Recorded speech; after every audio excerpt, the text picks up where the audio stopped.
There's thinking today among Christians that we can work with all religions, solving problems like disease, AIDS, poverty, and so on.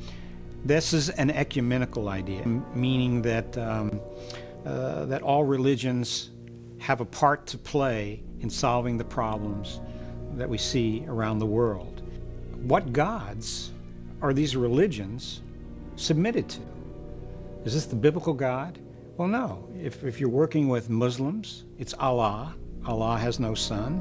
Allah is not the God of the Bible. If it's Hinduism, then we're talking about Brahman, a force out there. There are many religions that are trying to serve their gods through good works. Can a Christian be involved in the good works with other religions to the glory of God? What God?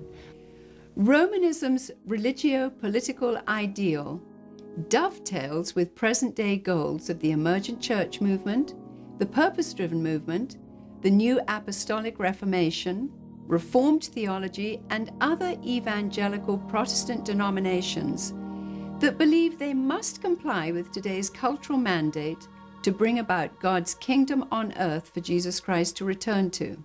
Rick Warren, in his Global Peace Plan, wants to work with all the religions of the world in order to solve the world's problems.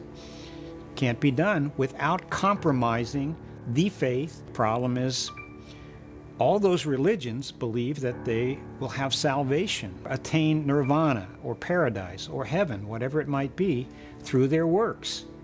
That is contrary to biblical Christianity. It's contrary to, I would think, what Rick Warren believes.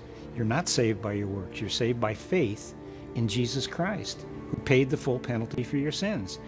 How can you communicate that to a Hindu, to a Buddhist, who wants to practice their own religion and reach their own godhood or reach their own view of heaven through their good works? Doesn't compute.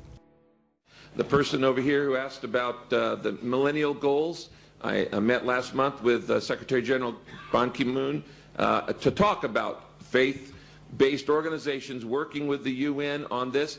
And later you should talk to Tony Blair, who's just formed a foundation. He's much too humble to talk about it on this very issue.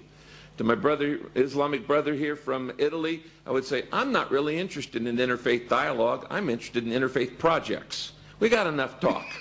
So 2 weeks ago, or a few weeks ago at Georgetown University, we brought in 3 imams, we brought in 3 Catholic priests, we brought in 3 evangelical pastors, and we brought in 3 rabbis, and we said, what can we do about AIDS? We see with the various movements in the church reaching out and unifying people without the gospel. We also see Rick Warren in his peace plan that's based on good works, combining political strategies with the church, causing the church to actually be enlisted for bringing about this one global community, thinking we can minimize the gospel, we can just dialogue and understand other belief systems and appreciate them. This is dialectic at its finest. Dialectic is the idea of taking 2 opposites, talking about them, and creating a synthesis. Dialectic is designed to move people off of their absolute belief systems and come together in a blended, cooperative effort that gets along and ignores the absolute extremes. We see those who claim to be evangelicals embracing other world religions, but without the gospel being the mainstay. Pastor Rick Warren of Saddleback Church, when he spoke at the Islamic Society Convention of North America, didn't mention the gospel. It's a tragic thing that he would make that kind of an appearance and yet never ever give the gospel of Jesus Christ.